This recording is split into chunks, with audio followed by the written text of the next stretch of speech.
আসসালামু আলাইকুম। আম্রপালি জগতে আপনাদেরকে স্বাগতম।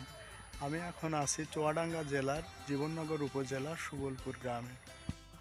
সাতক্ষীরা, চুয়াডাঙ্গা, রাজশাহী সহ বাংলাদেশের কয়েকটি জেলাতে আম্রপালি আমের চাষ হয়ে থাকে।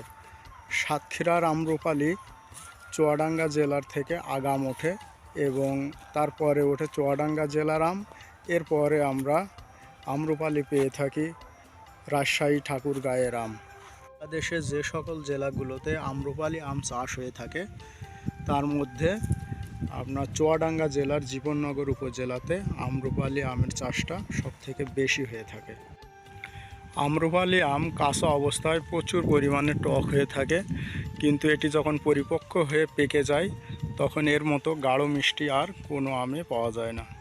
আমের মিষ্টতা অবশ্য নির্ভর করে মাটির উপরে।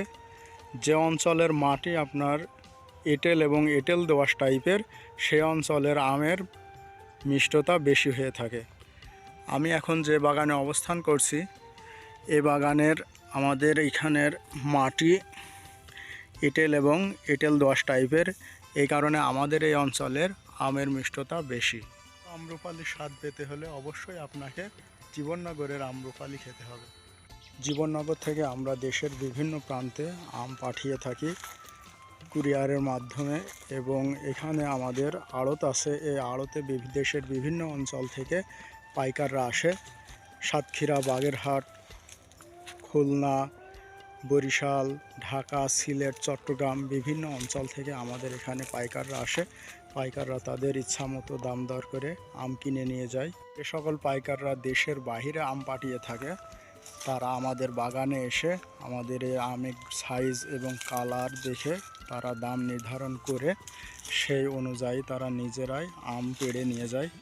এবছর দেশের যে পরিমাণ আম উৎপাদন হওয়ার কথা সেই পরিমাণ আম উৎপাদন হচ্ছে না, কারণ এবছরে আবহাওয়া অনুকূলে না থাকায় আগাম মুকুল আসে নাই। আগাম মুকুল না আসার কারণে বেশিরভাগ বাগানের আম মুকুলে ঝরে গেছে। জন্য আমাদের অঞ্চলের আম চাষিরা এবছর খুব খুশি। তারা এখন থেকে ভেবে নিয়েছে যে তারা নিশ্চিত এবার আমের দাম বেশি পাবে।